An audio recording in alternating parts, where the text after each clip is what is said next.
Panibagong araw, panibagong vlog na naman tayo mga Lodi. Uwian na mga Lodi, kaya nagbike na ulit tayo. Medyo matagal-tagal na tayong hindi nakakapag-bike mga Lodi.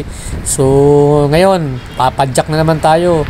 Habang pauwi nga ako Lodi at binabagtas tong aking dinadaanan palagi araw-araw, naisipan kong daanan uli yung aking dinadaanan na magandang tanawin dito mga Lodi. Kasi namimiss ko na, ilang araw na nag-uulan kaya hindi ako makadaan-daan dito mga Lodi. Pero ngayon, bibisitahin ko Lodi kung ano na ba ang sitwasyon dito mga Lodi sa dati kong pinapangarap na laging daanan dito sa loob ng subdivision na to. At ito ang bumungad sa akin mga Lodi.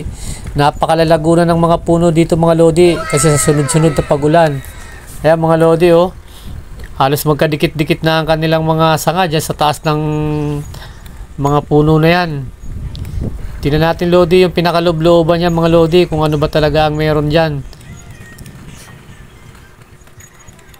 So pagdating nga dito mga Lodi, mapapansin nyo talagang napakalalagunan ng mga puno mga Lodi. Ang sarap-sarap ditong dumaan. Talagang namiss ko tong daanan mga Lodi, kaya nga naisipan kong balikan ito mga Lodi at talagang namimiss ko na to. At tingnan mo naman mga Lodi, hindi ko akalain na ganito na talaga kaganda rito. Siguro minsan yayayain ko yung aking anak para mag-jogging dito kasi tingnan mo naman mga Lodi. Tsaka yung claim mo dito mga Lodi, ang ano, malamig-lamig ang hangin dito mga Lodi, talagang dahil sa kapal ng mga puno at minsan hindi na gaano nasisikatan ng araw napakaganda ng pakiramdam dito mga Lodi kasi yung hangin parang malamig yung ano, pakiramdam mo sa balat mo. Kaya ayan mga Lodi oh. Tsaka bihira dito mga Lodi ang dumadaan yung mga sasakyan mga Lodi. Di gaanong daanin to. Mga ano ng tangkay ng mga dahon mga Lodi, halos sumasagi na sa akin ayan oh. Hindi Tapos totoo meron yan. nga pala mga Loding nakabitin ng mga parang mga ugat.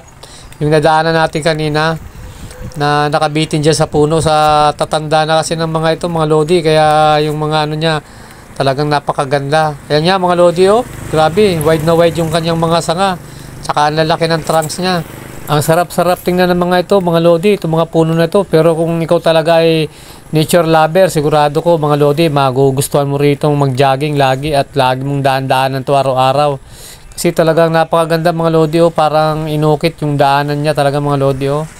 Tingnan mo naman, green na green talaga dito mga Lodi. Kaya masarap dito, lalo na siguro kung mag-jogging ka dito mga Lodi talagang masisiyahan ka, lalo na kung madaling araw siguro, mga bandang alas 5, alas 6. Talagang yung klima rito siguro mga Lodi, malamig. Kasi tingnan mo naman oh, ang kakapal ng mga dahon. Kaya talagang napakasarap ng hangin dito mga Lodi. Kaya tingnan mo naman si Lodi oh. Enjoy sa pagpapadyak ng kanyang bike kasi talaga naman mga Lodi, ayan oh. Green na green, wow, talagang babalik-balikan mo itong lugar na to kasi bihira na itong mga Lodi dito sa Maynila na makakita ka ng ganitong mga puno. Ora na lang kung doon sa mga park o mga ganong lugar sa mga Bang City, pero ito mga Lodi hindi ito park, pero kita mo man daanan lang itong mga Lodi dito sa loob ng subdivision. Pero mag-i-enjoy ka, yun nga, naisip ko nga kung mayroon sanang camera 360, siguro talagang makukunan ko lahat ng anggulo ng mga puno dito mga Lodi. May mga manakanak ang mga sasakyan din mga Lodi na yan, nakakasabay natin. Pero ganyan lang yan mga Lodi, pa isa-isa, padala-dalawa. Pero karamihan dito mga Lodi, yung mga nagbabike, mga nagmumotor, at saka yung pampaserong tricycle mga Lodi. Yun lang ang madalas dito sa loob ng subdivision dumadaan na mga makikita mo. Lalo na dito sa parte na to mga Lodi, bihira itong madaanan. Kasi parang ano to mga Lodi, yung bihira talaga madaanan siya. Pero napakaganda dito dumaan Lodi. Talagang kung ikaw ang sinabi ko nga, nature lover talagang pabalik-balikan mo tong lugar na to mga Lodi. So yun mga Lodi oh. Pabalik na tayo mga Lodi kasi inikot lang natin yung ano loob mga Lodi. Inikot lang natin siya kaya ngayon pabalik na ulit tayo. Pero ganun pa rin mga Lodi, grabe ang kapal oh. Talagang sasabihin mo na sana ganito na lang lagi ang mga daanan sana. Para napakaganda sa mata. Ano? Pati yung init Lodi, talagang naghahalo yung hangin tsaka init kaya hindi gaanong masakit sa balat. Bagkus masarap sa pakiramdam. Kaya ganyan. O ayan mga Lodi, sana kung may 360 talaga, ayan oh. Feel ni Lodi na naka 360 siya pero talagang ganyan lang mga Lodi. Nakakangalay lang sa mga kilikili Lodi ang paghawak ng camera pero okay lang. Yan. Nag-i-enjoy naman tayo sa pagbabike na yan. O yan o. Yan mga lodi, sa susunod, pagka tayo nagkaroon ng pambili ng 360, talagang hindi natin palalagpasin ng bumili ng 360 lodi. Kasi sayang yung mga ganitong magagandang tanawin. Kung may 360, makikita mo talaga lahat ng angulo. So yun mga lodi, malapit na tayo dito sa main road. Ayan, sa bago dumating sa main road mga lodi, may mga puno pa yan. Yun yung sinasabi ko mga ano, nakabiti na parang mga ugat ng mga baliti na yan mga lodi. O kita mo naman, talagang sa sobrang tanda mga lodi, nagdambiti na yung kanyang mga ano, mga tawag yan mga lodi, yung kanyang mga ugat. Yan, dito na tayo sa main road mga lodi.